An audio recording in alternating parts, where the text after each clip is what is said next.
hablar de este tema que corresponde a todo lo que son reacciones con respecto a estrés, trastornos de adaptación y estrés postraumático.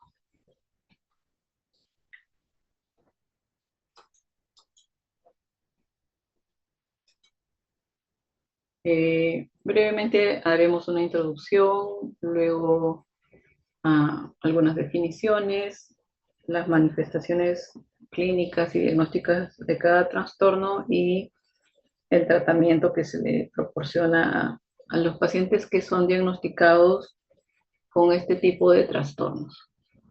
¿Ok? Entonces, cuando hablamos de trastornos de estrés, tenemos que siempre mencionar qué significa el estrés. Entonces, cada uno de ustedes tendrá algún concepto de lo que significa el estrés.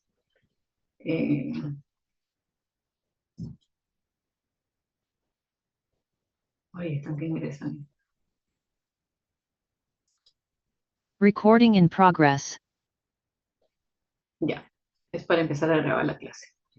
Entonces decíamos que cada uno de ustedes probablemente tenga un concepto de lo que significa el estrés, ya sea porque en algún momento de su vida han estado sometidos a este tipo de circunstancias, pero igual lo vamos a repasar.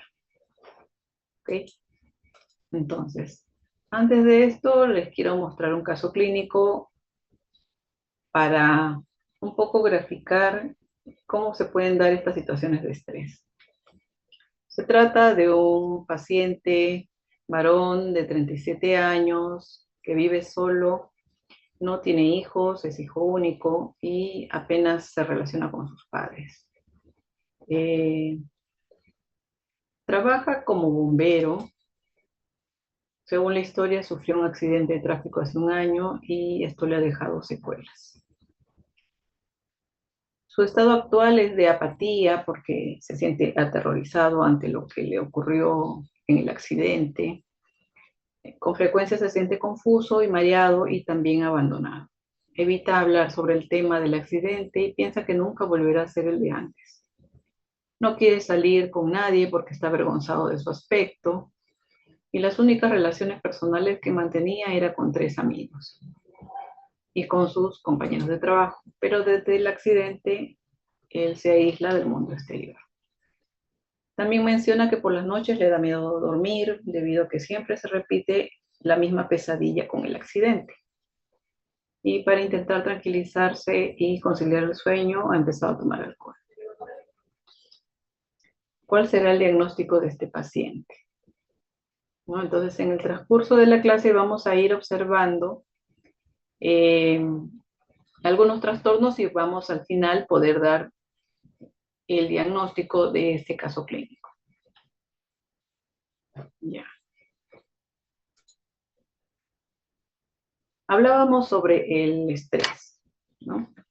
Y les decía que cada uno tenía pues un concepto sobre estrés.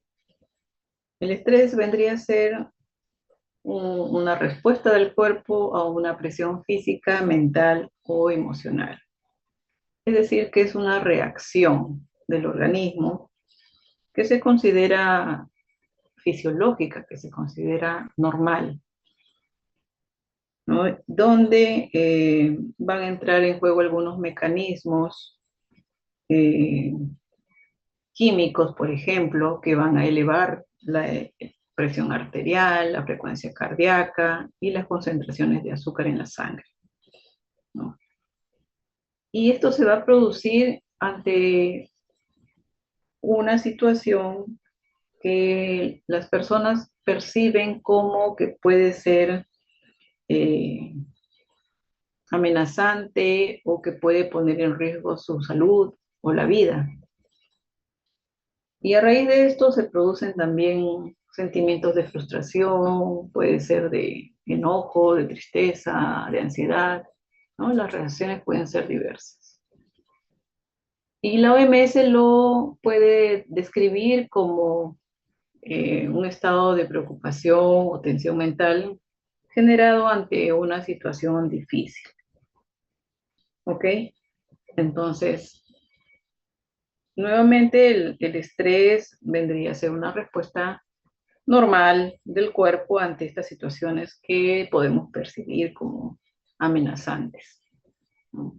Y esta forma en la que nosotros reaccionamos al estrés puede marcar el modo en que afectamos a nuestro bienestar. Es decir, que hay personas que pueden reaccionar al estrés de una forma más tolerante y se van adaptando, y hay otras que no se adaptan tan bien a las situaciones de estrés. También va a depender de los niveles de estrés, ¿no? Todas las personas también tenemos cierto grado de estrés y no podemos ir reaccionando de una manera pues apropiada. Pero bueno, hay situaciones de estrés difíciles que también pueden rebasar a estos sistemas de adaptación de cada persona. ¿Ya? Eh, Otros nombres que se le llama al estrés también le dicen pues tensión emocional, tensión nerviosa o tensión psíquica. Bueno, el estrés cuando es de un grado limitado, leve, se puede decir también que puede ser beneficioso, porque va a ser útil para poder enfrentar algunos riesgos, algunos peligros, ¿no? Y podría ponernos en una situación donde nos tengamos que defender y estar alerta. Pero cuando ya se sobrepasa este límite que se considera normal, ya el estrés prolongado o excesivo puede ser ya que tenga consecuencias negativas tanto en la salud física como mental de las personas. Bien, entonces estábamos diciendo que el estrés pues activa el sistema nervioso y va a producir cambios, así como estábamos conversando, cambios fisiológicos.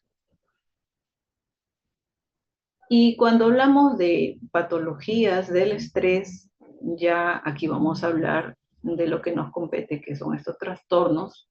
Vamos a resolver hoy día estos temas, ¿no? Estas reacciones al estrés tienen que tener esta característica que aparecen siempre como consecuencia de el estrés agudo, grave o de una situación traumática extrema sostenida, ¿no? Tiene que tener esta característica para yo decir que es un trastorno. No, no puede ser que yo diga tiene un trastorno de estrés grave cuando no haya sido sometido a esta situación grave, ¿no? Entonces, en ese sentido vamos a tener esta clasificación que nos da el CIE-10 y nos dice que en la clasificación F43.0 está en la reacción al estrés agudo, en el 43.1 el trastorno de estrés postraumático y en el 43.2 está los trastornos adaptativos. ¿Ok? Y nos ocuparemos entonces de ellos. En el primero de los trastornos es el que tiene la reacción a estrés agudo. Veremos que aquí las personas que presentan este trastorno han estado expuestas a un suceso traumático e impactante que podrían experimentar de manera directa o indirecta. Por ejemplo, acá podemos ver que la exposición directa puede implicar sufrir lesiones graves, violencia, enfrentarse a un peligro de muerte. Y la exposición indirecta podría implicar ser testigo de acontecimientos que le suceden a otras personas, o bien enterarse de acontecimientos que han sucedido a familiares o personas cercanas. ¿Ok? ¿Y en qué consiste? Esta reacción a estrés agudo es un trastorno transitorio de una gravedad importante y que puede aparecer aún en personas que no tengan otro trastorno mental. Como decíamos, aparece como respuesta ante un suceso, ¿no? Ante un estrés físico, psicológico, excepcional y que por lo general puede remitir en horas y días. Desde ahí su nombre que se llama agudo, ¿no? Porque su tiempo de duración es corto. Pero sí es preciso que sea claro, ustedes sepan que hay una relación temporal clara e inmediata entre este impacto del agente estresante y la aparición de los síntomas, ¿no? Entonces, por lo general dice que en el plazo de los siguientes minutos del suceso va a aparecer esta reacción estrés aguda. Y también este suceso debe ser de cierta gravedad o muy impactante para esta persona que lo vive, que lo escucha o lo ve. Entonces, al ser de gravedad, se dice que puede ser tan fuerte como las causas que originan un estrés postraumático, ¿no? Es decir, que es un suceso, un evento muy grave. Para codificar esta reacción a estrés agudo tenemos acá ciertas características que nos da el CIE-10 y nos dice, ¿no? La persona ha estado expuesta a un acontecimiento traumático en el que existen las características 1 y 2. 1, la persona ha experimentado, presenciado o le han explicado los acontecimientos caracterizados por muertes o amenazas para su integridad física o la de los demás. Y 2, las personas han respondido con un temor, una desesperanza o un horror intenso. ¿Ok? Ese es el criterio A. El criterio B dice, durante o después del acontecimiento traumático, el individuo presenta 3 o más de los siguientes síntomas disociativos. Pueden presentar, dice 3 o más. 1, sensación subjetiva de embotamiento, desapego o ausencia de la reacción emocional. 2, reducción del conocimiento de su entorno, por ejemplo, estar aturdido. 3, desrealización. 4, despersonalización. 5, amnesia disociativa, es decir, que hay una incapacidad para recordar un aspecto importante de este trauma, ¿no? Entonces eso es lo que se presenta como características para el diagnóstico de CIE-10. También hay otras características, como por ejemplo que dice que este acontecimiento traumático es reexperimentado persistentemente de manera de imágenes, pensamientos, sueños, ilusiones, episodios de flashback, donde se revive la experiencia.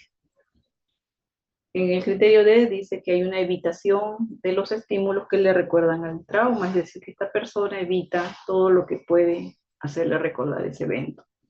En el criterio E dice que hay síntomas de ansiedad o activación, como por ejemplo dificultad para dormir, irritabilidad, hipervigilancia. En el criterio F dice que estas alteraciones pueden provocar malestar clínicamente significativo o deterioro social, laboral o de otras áreas de la vida de esta persona. Y va a interferir con su capacidad para llevar a cabo sus tareas. En el criterio G dice que estas alteraciones duran mínimo 2 días y máximo de 4 semanas. Y tienen que aparecer en el primer mes que sigue al acontecimiento. Es decir, si el acontecimiento ocurrió en la Navidad, ya no es una reacción a estrés agudo. Ya está aquí la temporalidad. Y luego también este criterio que excluye, dice que estas alteraciones no se deben a efectos fisiológicos de ninguna sustancia, droga, de ninguna enfermedad, ¿no? Sino que ya sabemos que se debe a que ha experimentado un evento adverso, una circunstancia extrema. Y bueno, una vez hecho el diagnóstico con estos criterios, ¿qué podemos hacer por este paciente? El tratamiento que se debe hacer es un cuidado personal, es decir, cuidar de esta persona en tres aspectos importantes como su seguridad personal, su salud física, eh, atención plena, es decir, que estemos pendientes de esta persona, este familiar, este amigo. Estos cuidados los tienen que brindar desde luego la red de apoyo o soporte emocional más cercana. Y otras medidas pueden ser que hay una parte importante de las personas que tienen este estrés agudo que se van a recuperar si se les aparta de la situación traumática, ¿no? Y se debe tener con él unos sentimientos de comprensión, empatía con su malestar, ¿no? Y no minimizar, porque muchas veces se tiende a decir, no, bueno, esto es algo leve, esto es algo pasajero, esto es algo que va a ser fácil de llevar, no es algo tan grave, ¿no? Y tendemos a no tener en cuenta la verdadera reacción de la persona. Y también se dice que podrían administrarse algunos medicamentos para calmar la ansiedad o para el insomnio si es que llegaran a tener estos síntomas, ¿no? Y es un tratamiento breve y corto porque decimos que es un trastorno que dura poco tiempo. Ok, hasta aquí. Si hay alguna pregunta, ya van anotando y al final lo vamos a ir resolviendo. El siguiente trastorno que tenemos que evaluar es el trastorno de estrés postraumático. Aquí, ¿qué es lo que va a pasar? Cuando sucede este tipo de trastornos, los acontecimientos que amenazan la vida de las personas o provocan lesiones graves pueden originar un malestar duradero e intenso, ¿no? Aquí ya no es agudo, al contrario. Estamos diciendo que estas personas que experimentan alguna de estas situaciones van a tener por mucho tiempo estas consecuencias de malestar. Y estas personas pueden revivir el acontecimiento, tener pesadillas y evitar lo que los recuerde este hecho ocurrido. Bueno, esa es una reacción que se considera que presentan estas personas. Ejemplos podríamos poner, aquí les estoy mencionando, las situaciones de guerra, de combate, las agresiones sexuales, desastres naturales o desastres causados por el ser humano, que van a ser, digamos, algunas de las causas frecuentes de este trastorno de estrés postraumático. Sin embargo, puede ser resultado de cualquier experiencia que se sienta muy abrumadora y que ponga en peligro la vida de la persona, como por ejemplo la violencia física o un accidente de tráfico, eh, por ejemplo el terrorismo, ¿no? Y experiencias que sean muy, pero muy intensas. ¿Ok? Entonces, más o menos de esto trata el estrés postraumático. Y les decía, pues nuevamente, que van a provocar que estas consecuencias queden por mucho tiempo y se sufran de manera intensa.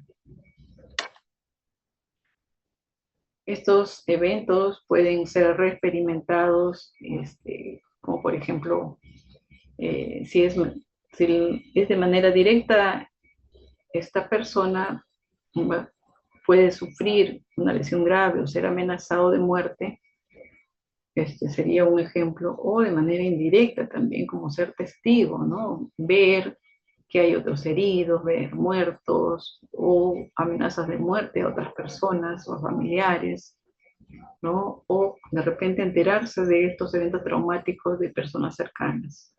¿No? Aquí vemos, aquí le pongo un poco las imágenes de, pues, ustedes podrán recordar hace poco la pandemia del COVID que originó el fallecimiento, la muerte de personas en casa, en hospitales, donde eh, el personal de salud estuvo muy cerca de pacientes que fallecieron, ¿no?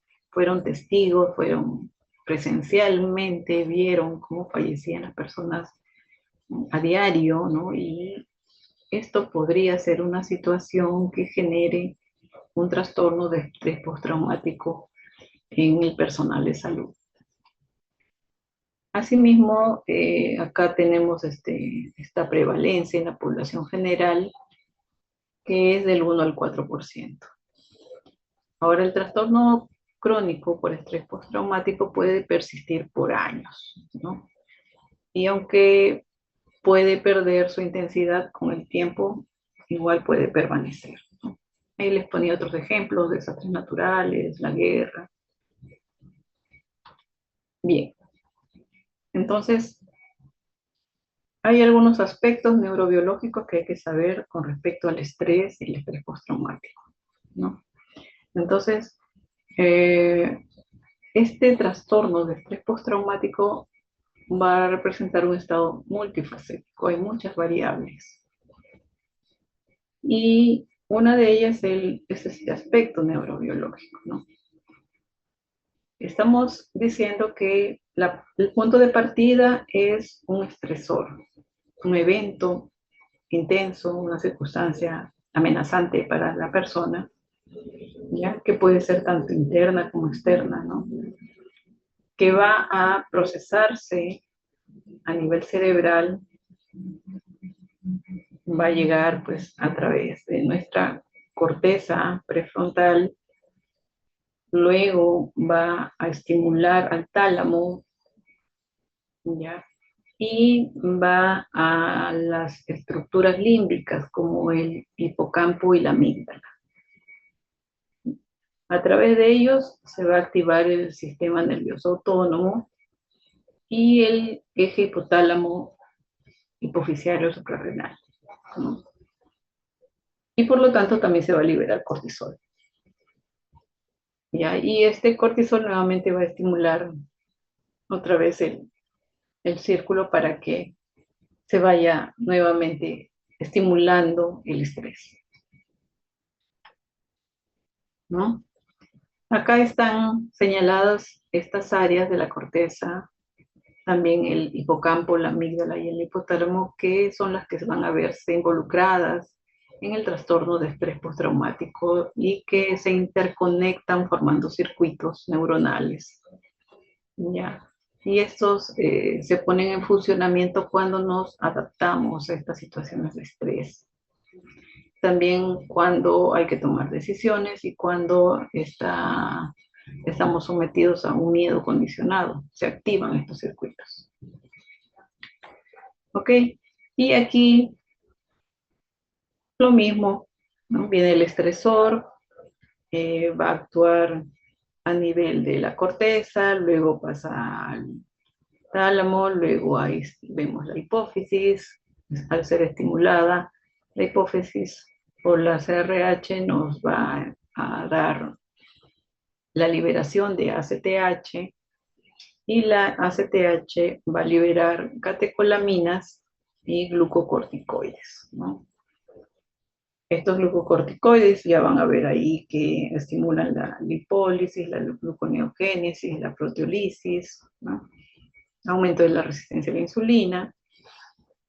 Y también por liberación de las catecolaminas se eleva la presión arterial, ¿no? Las concentraciones de azúcar en la sangre, etc. Y entonces vemos estas respuestas vegetativas al estrés que se dan por activación del sistema nervioso simpático, ¿no? Aumenta el ritmo cardíaco, el ritmo respiratorio, el tamaño pupilar.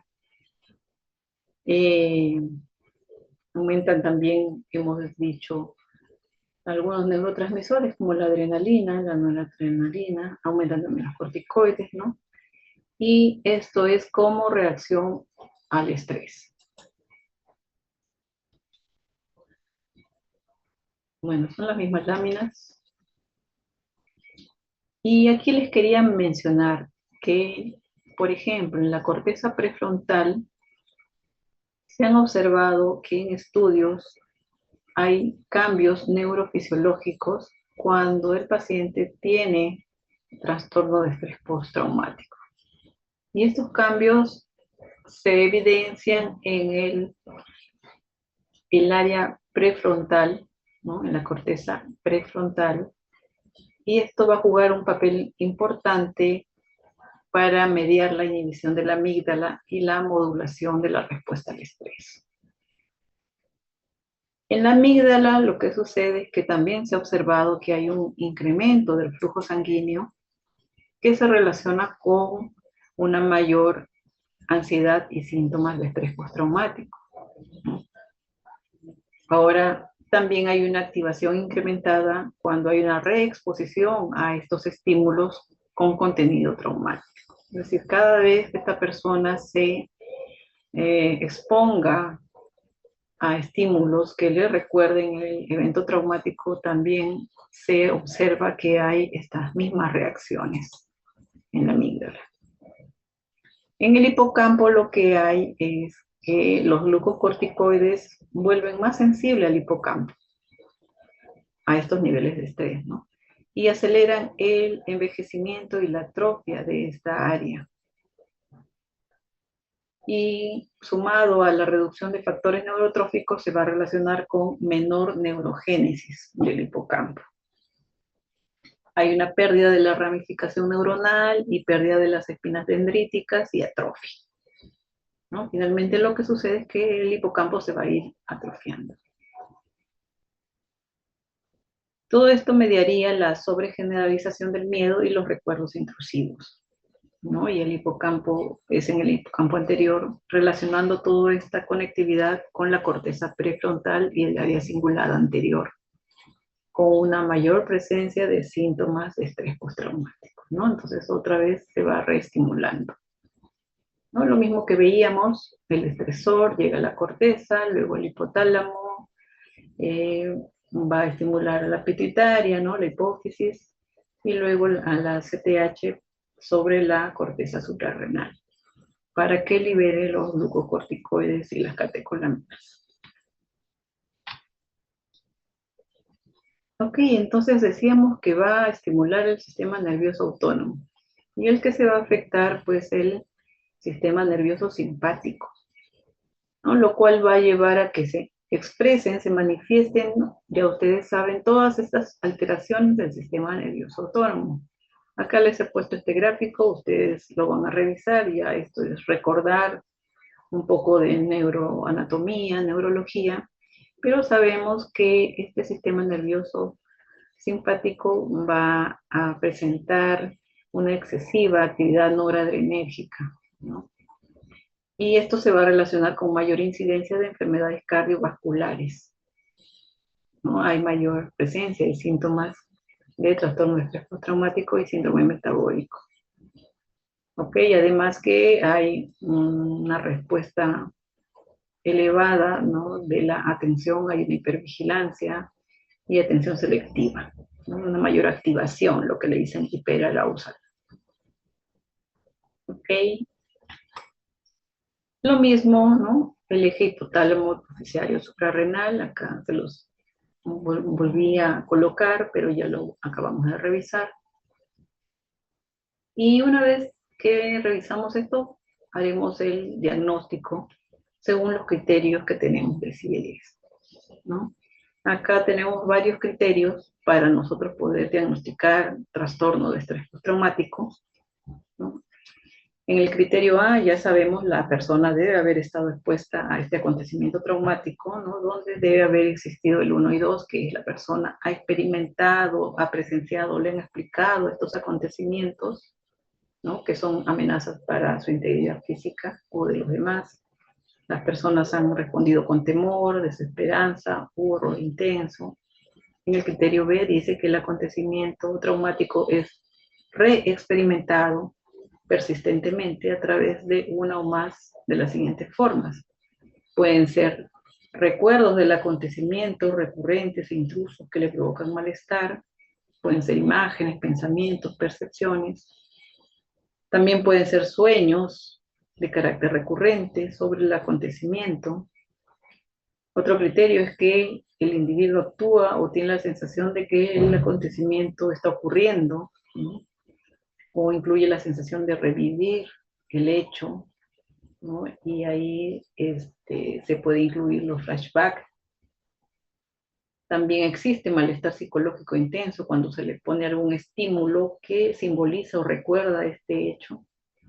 Y las respuestas fisiológicas a estímulos internos o externos también le van a recordar el evento traumático.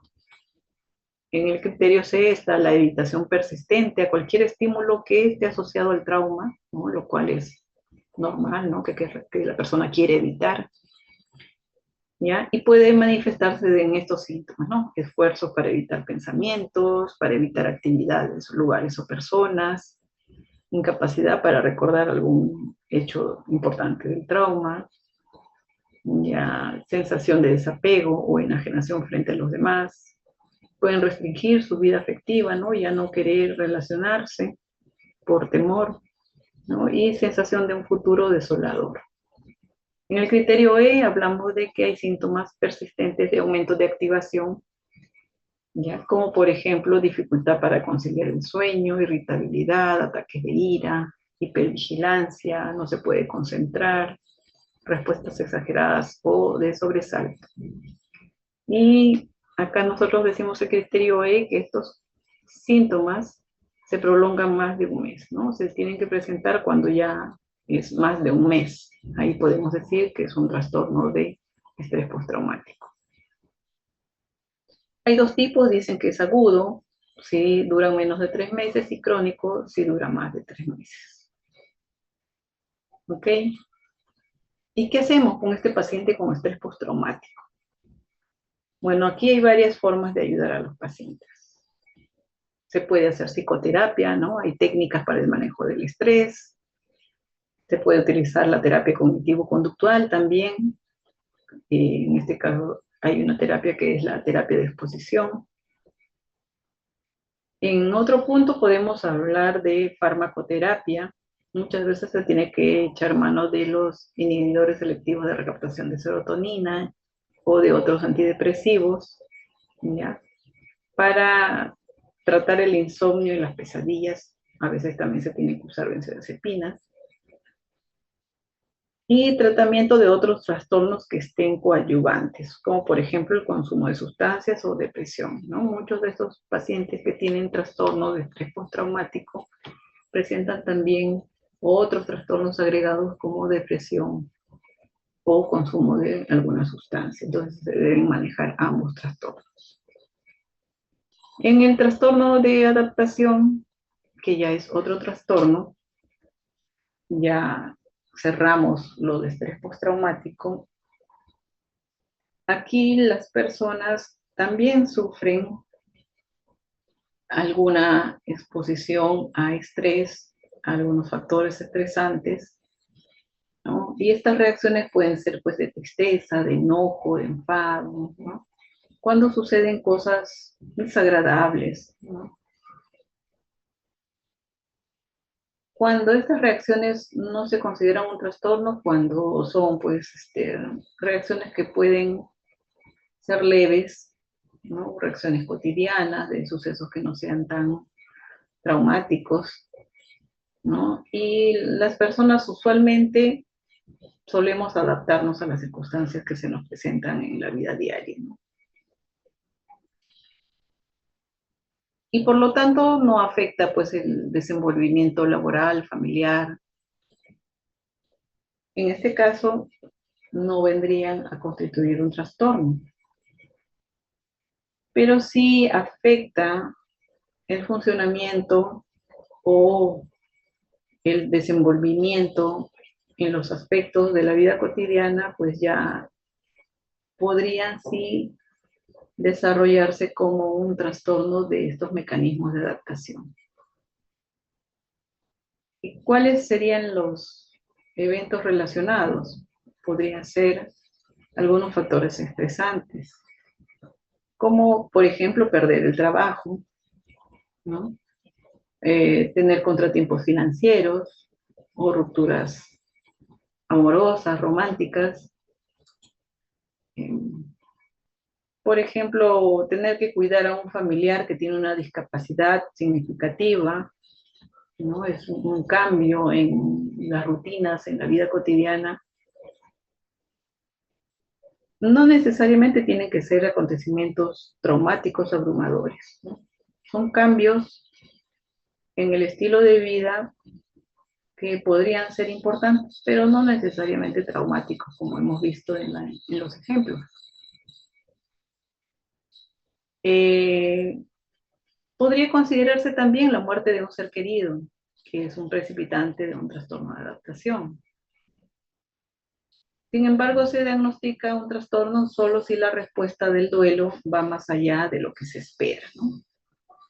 Es decir, que un duelo podría ser un trastorno adaptativo si es que es una respuesta que es muy duradera, va más allá de una respuesta normal. Y se estima más o menos que están presentes en el 5 al 20% de las visitas ambulatorias a salud mental.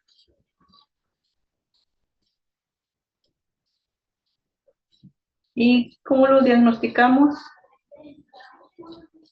Vendría a ser que el paciente presente estados de malestar subjetivo acompañado de alteraciones emocionales que van a interferir con su actividad social, ¿no? Y que aparecen en este periodo de adaptación debido a un cambio biológico significativo o un acontecimiento vital estresante, como por ejemplo decíamos el fallecimiento de un familiar cercano. ¿Qué tendríamos que tener en cuenta? La forma, el contenido y la gravedad de los síntomas, los antecedentes y la personalidad, y en sí el acontecimiento estresante o la situación o la crisis biográfica que sufre esta persona. Por ejemplo, podría ser un divorcio, ¿no? Podría ser una situación estresante a la cual las personas a veces no se adaptan. ¿Ok? Los criterios se los he colocado aquí.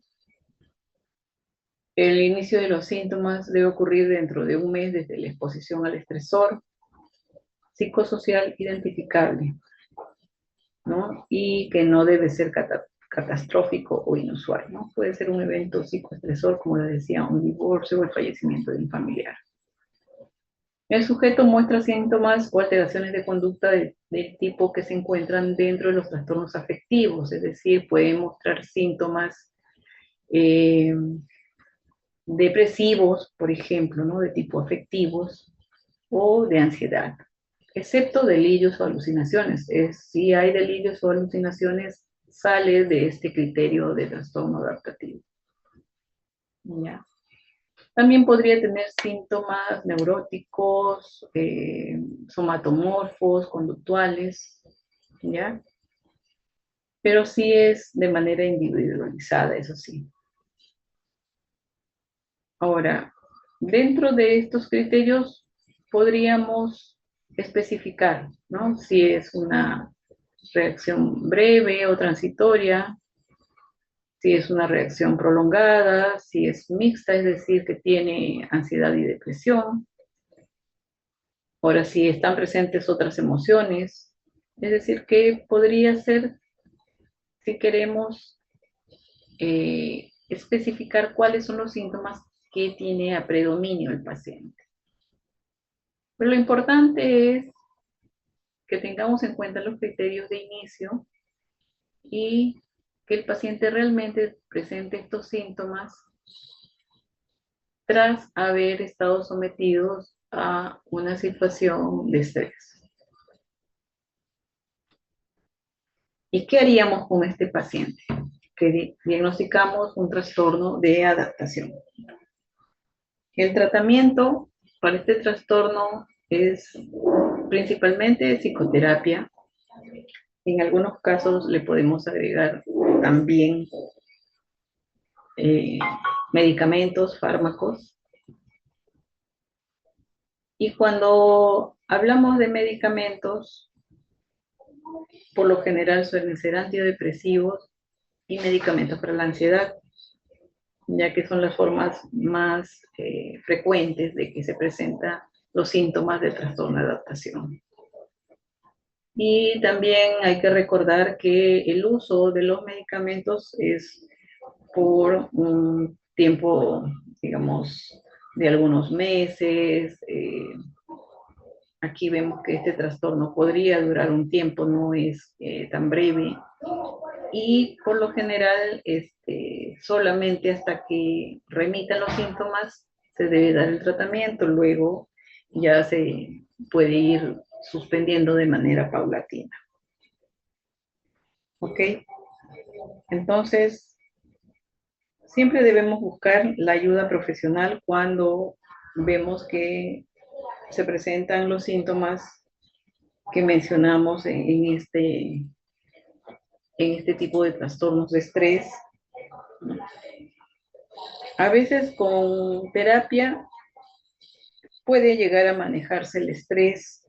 No hay técnicas para manejar el estrés, ¿no? Por ejemplo, la meditación, la relajación, la actividad física, el ejercicio, la respiración, ¿no? Eh, pero a veces, si no se logra controlar con este tipo de técnicas, eh, recién ahí tenemos que pensar seriamente que esta persona no maneja adecuadamente esta situación. Y ahí tendríamos que recurrir a la terapia con medicamentos.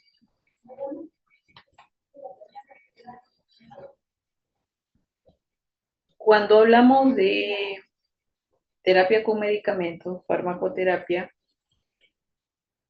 aquí vemos que usamos, como les decía, antidepresivos tipo inhibidores selectivos de recaptación de serotonina. Entre ellos usamos escitalopram, paroxetina, sertralina y fluoxetina, que son los más frecuentes que utilizamos para estos casos. Y cuando hay pues, episodios de ansiedad intensa, angustia, ¿no? Se puede llegar a utilizar ansiolíticos como alprazolam o clonazepam, que son benzodiazepinas y se usa pues solamente ante estos episodios. No es que se vayan a usar de manera permanente ni de manera indefinida, ¿no? Sino solamente si se presentan episodios de angustia intensa o de ansiedad intensa. ¿Ok? Y ya en el final de la clase, no sé si hay alguna pregunta.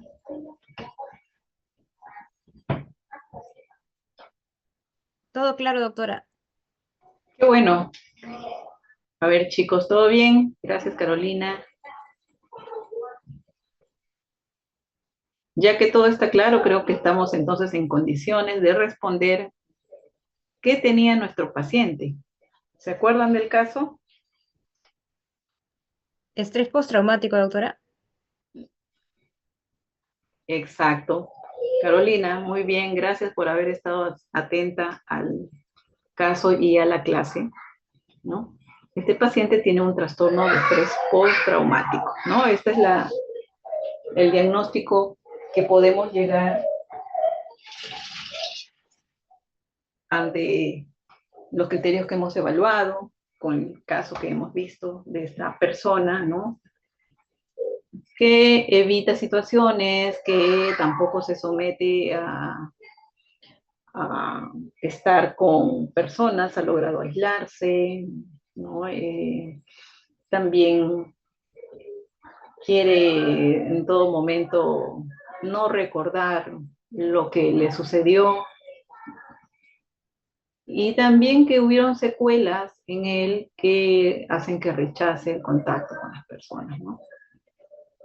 Un hombre soltero, sin familia, que tampoco ve a sus padres, ¿no? A pesar de que tiene su trabajo, ¿no? Y podría tener una mejor vida social, bueno, no lo logra hacer, ¿no? Y ya también hemos revisado el tratamiento que tendría que necesitar. Ok, dejaremos de compartir. Y no sé si hubieran más preguntas. Ya terminamos con el caso. Gabriela, ¿dónde estás? ¿Se fue Gabriela?